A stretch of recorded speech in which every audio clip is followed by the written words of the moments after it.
Hello students, good evening everyone. రీసెంట్గా న్యూస్లో చూసుకున్నట్టయితే India and Japan special strategic and global పార్ట్నర్షిప్ని డీపెన్ చేశాయి ఇంకా. అండ్ దాంతోపాటు డిఫెన్స్ విషయంలో, ఎకనామిక్ ఇన్వెస్ట్మెంట్ విషయంలో, క్లీన్ ఎనర్జీ విషయంలో అన్ని విషయాలు ఇంకా డీప్ గ్లోబల్ అండ్ స్ట్రాటజిక్ పార్ట్నర్షిప్ని తీసుకురాబోతున్నారు. సో ఇందులో మనం ఒకసారి ఈ జపాన్ యొక్క షిఫ్ట్ ఇన్ఫ్రాస్ట్రక్చర్ విషయంలో కానివ్వండి, లేకపోతే ఎకనామికల్ విషయంలో కానీ చైనా నుంచి ఇండియాకి జరగడం జరిగింది. దీని యొక్క impact, opportunities, challenges and way forward అనేది చెక్ చేద్దాము. ఫస్ట్ మనం చూసుకున్నట్టయితే అసలు 1980s 1990s టైంలో జపాన్ డామినెంట్ పవర్ ఏషియాలో చూసుకున్నట్టయితే మనం. ఆ తర్వాత నెక్స్ట్ చూసుకున్నట్టయితే 2000స్లో మనకి China factory of the world లాగా ఎమర్జ్ అయింది అనమాట. అప్పట్లో గ్లోబల్ మ్యానుఫ్యాక్చరింగ్ హబ్గా చైనా ఎదగడం జరిగింది. ఆ తర్వాత చూసుకున్నట్టయితే 2010లో చాలా జపనీస్ కంపెనీస్ ఏవైతే ఉన్నాయో అవి చైనాలోకి ఎక్స్పాండ్ అయ్యాయన్నమాట. సో లార్జ్ మార్కెట్ కానివ్వండి, మ్యానుఫ్యాక్చరింగ్ కాస్ట్ తక్కువగా ఉండడం, ఇవన్నీ రీజన్స్. 2010s ఆ టైంలో చాలా జాపనీస్ కంపెనీస్ చైనీస్ ఏరియాలో చాలా వరకు ఎక్స్పాండ్ చేశాయి. 2020స్కి వచ్చేటప్పటికి చైనా యొక్క ఎకనామిక్ గ్రోత్ తగ్గింది. యుఎస్తో ట్రేడ్ వార్ కానివ్వండి, సప్లై చైన్ రిస్క్లు కానివ్వండి, ఓవరాల్గా అప్పటి నుంచి ఈ జపనీస్ ఫర్మ్స్కే కాదు చాలా కంట్రీస్లో ఉన్న ఫర్మ్స్కి డైవర్సిఫై చేయాలి వాళ్ళ ఇన్వెస్ట్మెంట్ని అనేటటువంటి ఆలోచన వచ్చిందనమాట. మిడ్ 2020స్లో మనం చూసుకున్నట్టయితే India next wave of this Japanese investment ఏదైతే ఉందో దాన్ని అట్రాక్ట్ చేయడం స్టార్ట్ చేసింది. అదే టైంలో India make in India, PLI schemes ఇవన్నీ తీసుకొచ్చింది అనమాట. ఓవరాల్గా ఏషియాలో ఉన్నటువంటి ఎకనామిక్ ట్రాన్స్ఫర్మేషన్ ఇది మనం చూసుకున్నట్టయితే మనం అసలు జపాన్స్ ఇన్వెస్ట్మెంట్ ఎందుకు షిఫ్ట్ అవుతుంది. దాదాపు లాస్ట్ 30 yearsగా మనం చూసుకుంటే చైనా ప్రైమరీ డెస్టినేషన్ ఈ జపానీస్ యొక్క ఇన్వెస్ట్మెంట్కి. ఈ జాపనీస్ మ్యానుఫ్యాక్చర్స్ కంపెనీస్ చైనాలో పెట్టడం వల్ల Japanese banks and financial institutions ఉంటాయి కదా, వాళ్ళు కూడా జపాన్ నుంచి చైనాలోకి ఇన్వెస్ట్మెంట్ చేయడం జరిగింది. ఫ్యాక్టరీస్ ఫైనాన్స్ చేయడం కానీ, సప్లై చైన్స్ కానీ, ట్రేడ్ కానీ.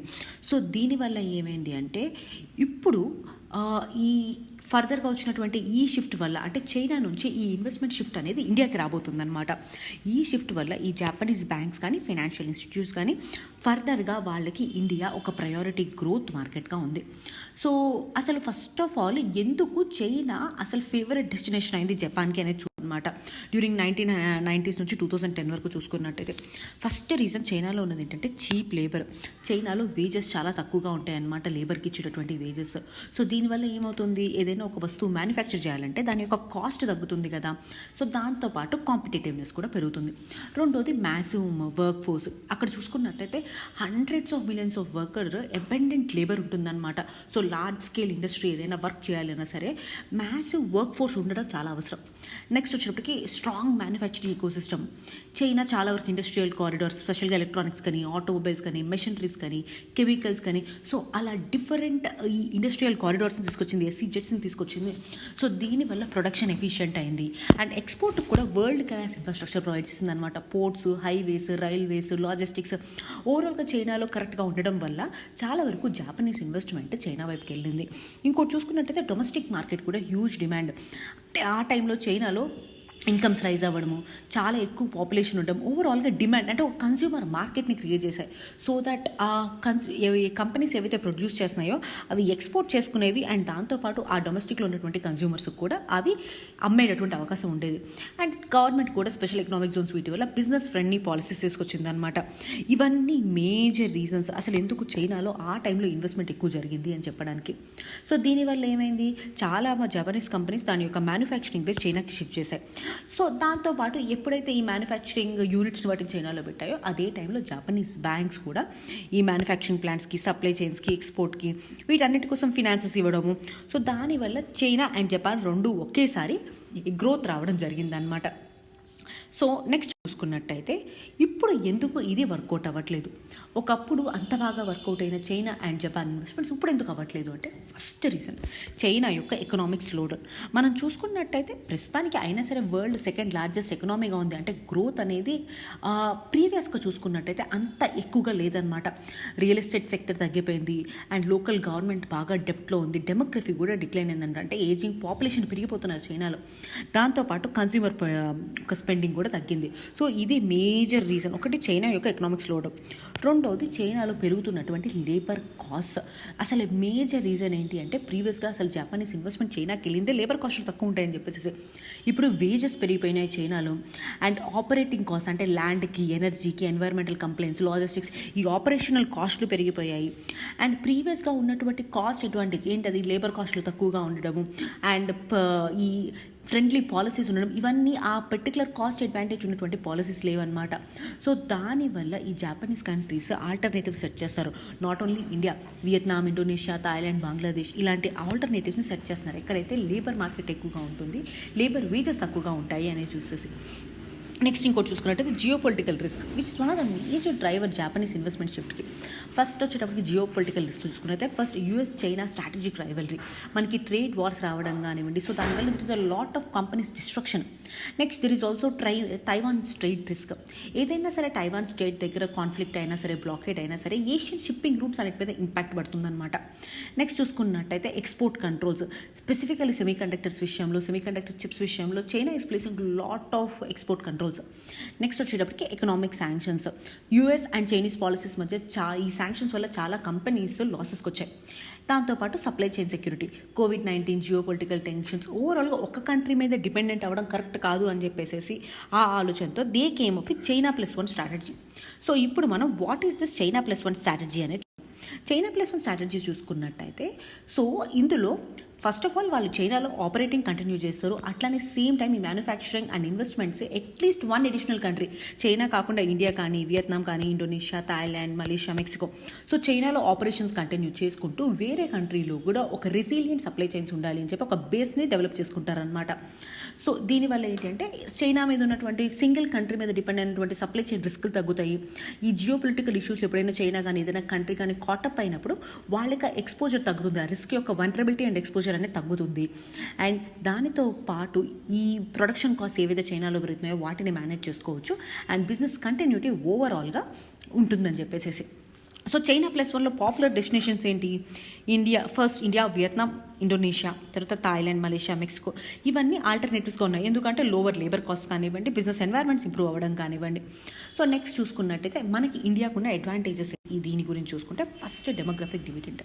ఇక్కడ మనకి ఇండియాలో ఉన్నటువంటి young population, one of the youngest populations in the world ఇండియాలో ఉంది. అండ్ దాంతోపాటు దానివల్ల 15 నుంచి 16 years ఈ యంగెస్ట్ పాపులేషన్ ఉండడం వల్ల there is a growing work force. And దాంతోపాటు ఇంతమంది పాపులేషన్ వల్ల కన్జ్యూమర్ మార్కెట్ కూడా గ్రో అవుతుంది. ది ఓవరాల్గా లాంగ్ టర్మ్ గ్రోత్ పొటెన్షియల్ కనిపిస్తుంది ఇండియాలో. నెక్స్ట్ వచ్చేప్పటికి ఫాస్ట్ ఎకనామిక్ గ్రోత్, ఒక rising incomes, per capital income అనేది రైజ్ అవుతుంది, దానివల్ల పర్చేసింగ్ పవర్ పెరుగుతుంది. సో ఓవరాల్గా దీనివల్ల కన్జ్యూమరిజం పెరుగుతుంది అండ్ అర్బనైజేషన్ కూడా, మిలియన్స్ ఆఫ్ పీపుల్ సిటీస్లోకి మూవ్ అవుతున్నారు, కన్సంప్షన్ పెరుగుతుంది, అంటే మిడిల్ క్లాస్ ఫ్యామిలీస్ గ్రో అవ్వడం, వాళ్ళు గూడ్స్ అండ్ సర్వీసెస్ యొక్క డిమాండ్ పెరగడం, ఓవరాల్గా కన్సంప్షన్ పెరుగుతుంది అండ్ ఇన్ఫ్రాస్ట్రక్చర్ కూడా డెవలప్ అవుతుంది అనమాట. ఓవరాల్గా ఎకనామిక్ గ్రోత్ అనేది సెకండ్ మోస్ట్ రీజన్. థర్డ్ వచ్చేటప్పటికి manufacturing push. Government of India schemes ఉన్నాయి కదా, make in India scheme, PLI scheme. So infrastructure expansion చేయడానికి ఫస్ట్ నేషనల్ లాజిస్టిక్స్ పాలసీ కానివ్వండి, PM గతి శక్తి కానివ్వండి. సో ఓవరాల్గా రోడ్ అండ్ లాజిస్టిక్స్ ఎకో సిస్టమ్ని పెంచడం, దాంతోపాటు ఇండస్ట్రియల్ కారిడార్స్, AKIC, DMIC అనేటువంటి industrial corridors, world class industrial corridors develop చేస్తున్నాము. Ease of doing business reforms కూడా తీసుకొచ్చారనమాట. సో గవర్నమెంట్ నుంచి వచ్చినటువంటి కండ్యూసివ్ పాలసీస్ కానీ, మ్యానుఫ్యాక్చరింగ్ పుష్ కానీ థర్డ్ ఇంపార్టెంట్ రీజన్. ఫోర్త్ వచ్చేటప్పటికి strong India and Japan strategic partnership. First వచ్చేటప్పటికి ఇన్ఫ్రాస్ట్రక్చర్ ఏరియా చూసుకుంటే మనం Mumbai Ahmedabad high speed rail development కానివ్వండి, ఢిల్లీ మెట్రో కానీ, DMIC కానివ్వండి, ఇవన్నీ జపనీస్ ఎక్స్పర్టీస్ అండ్ ఫైనాన్సింగ్, దానివల్ల ఓవరాల్గా ఇన్ఫ్రాస్ట్రక్చర్ గ్రోత్ పెరిగింది. There is also in the industrial development. So Japanese industrial townships, industrial corridors, technology cooperation, specifically semiconductors, digital economy, AI and supply chain resilience. India, Japan and Australia initiative ఉంది మనకి, so that supply chains China మీద depend అవ్వకుండా diversify చేయడానికి. And దాంతోపాటు energy transition, స్పెసిఫిక్గా green hydrogen, renewable energy, clean టెక్నాలజీస్లో we already have strong India Japan strategic partnership అనమాట. So ఇది ఇండియాకు ఉన్నటువంటి అడ్వాంటేజెస్. నెక్స్ట్ మనం చూసుకున్నట్టయితే ఇప్పుడు ఈ జపనీస్ ఇన్వెస్ట్మెంట్ అనేది ఇండియాలోకి రావడం వల్ల, ఈ షిఫ్ట్ జరగడం వల్ల ఇంపార్టెన్స్ ఏంటి అని చూస్తే first technology transfer. Advanced Japanese companies ఏవైతే ఉంటే రోబోటిక్స్ కానీ ఇండస్ట్రియల్ ఆటోమేషన్ కానివ్వండి, ఓవరాల్గా ఆ టెక్నాలజీ అనేది ట్రాన్స్ఫర్ అవుతుంది. సో దానివల్ల ఇండియాలో ప్రొడక్టివిటీ పెరుగుతుంది, ప్రోడక్ట్ క్వాలిటీ పెరుగుతుంది, ఇండియా యొక్క మ్యానుఫ్యాక్చరింగ్ కాంపిటేటివ్నెస్ పెరుగుతుంది. రెండోది ఎంప్లాయ్మెంట్ జనరేషన్. ఎప్పుడైతే జాపనీస్ ఇండస్ట్రీస్ డైరెక్ట్ కానీ ఇండైరెక్ట్ ఎంప్లాయ్మెంట్ క్రియేట్ చేస్తాయో అట్లానే స్కిల్డ్ జాబ్స్ జనరేట్ అవుతాయి. సో ఇంక్లూజివ్ ఎకనామిక్ గ్రోత్ జరిగేటువంటి అవకాశం ఉంటుంది. నెక్స్ట్ వచ్చేటప్పటికి ఎక్స్పోర్ట్ గ్రోత్. ఇండియాలో మ్యానుఫ్యాక్చరింగ్ పెరిగినప్పుడు so Japanese firms export base లాగా యూజ్ చేసుకునే అవకాశం ఉంది ఇండియానే. సో దీనివల్ల ఇండియాలో ఉన్నటువంటి ఎక్స్పోర్ట్స్ పెరుగుతాయి, ఫారెన్ ఎక్స్చేంజ్ ఎర్నింగ్స్ పెరుగుతాయి. Next global supply chain integration. India it becomes the part of Japanese global production networks ఈ గ్లోబల్ వాల్యూ చైన్స్ ద్వారా. సో దీనివల్ల సప్లై చైన్ రెసిలియన్స్ అనేది పెరుగుతుంది and India will become the global manufacturing hub. Infrastructure development. ఈ Japanese financing metro రైలు, bullet trains, industrial corridors, logistic ప్రోడక్ట్స్ని develop చేయొచ్చు. So overall connectivity, logistics cost తగ్గుతుంది and ease of doing business అనేది పెరుగుతుంది. Next strategic partnership. India and Japan యొక్క strategic global partnership అనేది ఇంకా డీపెన్ అవుతుంది అనమాట. So economic security and regional stability అనేది పెరుగుతుంది. బట్ ఇన్ని అడ్వాంటేజెస్ ఉన్నా సరే what are the challenges? India ఇంకా ఓవర్కమ్ చేయాల్సిన ఏంటి అంటే first challenge high logistic cost ఇండియాలో. ఇంకా చాలా కాంపిటేటర్స్తో చూసుకున్నట్టయితే మన లాజిస్టిక్స్ కాస్ట్ చాలా ఎక్కువ ఉంటుంది అనమాట. చైనా, వియత్నాంలో ఇంకా తక్కువగా ఉంటుంది. అండ్ నెక్స్ట్ దీన్ని వచ్చేప్పటికి land acquisition issues. So often మనం చూసుకున్నట్టయితే ల్యాండ్ ఎక్వైరింగ్ కాస్ట్ ఎక్కువగా ఉండడం, ఇండస్ట్రియల్ ప్రాజెక్ట్స్ దానివల్ల స్లోగా ఉండడం జరుగుతుంది. అండ్ ఇంకోటి రెగ్యులేటరీ కాంప్లెక్సిటీ. బిజినెస్ జనరల్గా పెట్టాలంటే ఫాస్టర్ అప్రూవల్ కోసం, పాలసీ స్టెబిలిటీ కోసం చూస్తారనమాట. మల్టిపుల్ కంప్లైన్సెస్ ఉండడం వల్ల ఓవరాల్గా బిజినెస్ కండ్యూసివ్ ఎన్వైర్న్మెంట్ అనేది ఉండదు. అండ్ నెక్స్ట్ వచ్చేటప్పటికి స్కిల్ డెవలప్మెంట్. అడ్వాన్స్డ్ మ్యానుఫ్యాక్చరింగ్కి హైలీ స్కిల్డ్ వర్క్ ఫోర్స్ కావాల్సి ఉంటుంది, automation, AI, semiconductors etcetera. So ఆ స్కిల్ డెవలప్మెంట్ అనేది ఇంకా ఇండియాలో కంప్లీట్గా లేదు. And infrastructure gaps. సో ఇంకా మనం చూసుకున్నట్టయితే లాజిస్టిక్స్లో, పవర్లో, ఇండస్ట్రియల్ పార్క్స్లో, ఇన్ఫ్రాస్ట్రక్చర్లో మనం ఇప్పుడు డెవలప్ చేయడం స్టార్ట్ చేసాము. Next ease of doing business చూసుకున్నట్టు జుడిషియల్ డిలేస్ ఇంకా ఉన్నాయి, కంప్లైంట్స్ బర్డన్స్ ఇంకా ఉన్నాయి. సో ఇవన్నీ ఓవరాల్గా ఇన్వెస్టర్ యొక్క కాన్ఫిడెన్స్ని దెబ్బతీస్తాయి అన్నమాట. సో దీనికోసం మనం చేయాల్సిన వే ఫార్వర్డ్ ఏంటంటే ఫస్ట్ పిఎం గతిశక్తి, నేషనల్ లాజిస్టిక్స్ పాలసీని స్ట్రెంథన్ చేయాలి. And industrial plans, plug and play infrastructure ఉన్నటువంటి ఇండస్ట్రియల్ పార్క్స్ని డెవలప్ చేయాలి. అండ్ దాంతోపాటు సింగిల్ విండో క్లియరెన్సెస్, కంప్లైన్స్ అనే కంప్లైన్సెస్ యొక్క కాంప్లెక్సిటీ లేకుండా తగ్గించాలన్నమాట. స్కిల్ డెవలప్మెంట్ కోసం స్కిల్ ఇండియా, లేకపోతే ఇండియా అప్రెంటిస్షిప్ ప్రోగ్రామ్స్ కానివ్వండి, ఇండియా ఇండస్ట్రీ అకాడమియా కొలాబరేషన్ తీసుకురావాలి. అండ్ హైవేస్, రైల్వేస్లో ఇన్వెస్ట్మెంట్స్ ఇంకా కంటిన్యూ చేయాలి. అండ్ డిస్ప్యూట్ రిజల్యూషన్ మెకానిజమ్స్ ఇంకా పెంచాలన్నమాట. ఇది ఓవరాల్గా ఛాలెంజెస్ అండ్ దీని యొక్క way forward. Thank you so much for listening.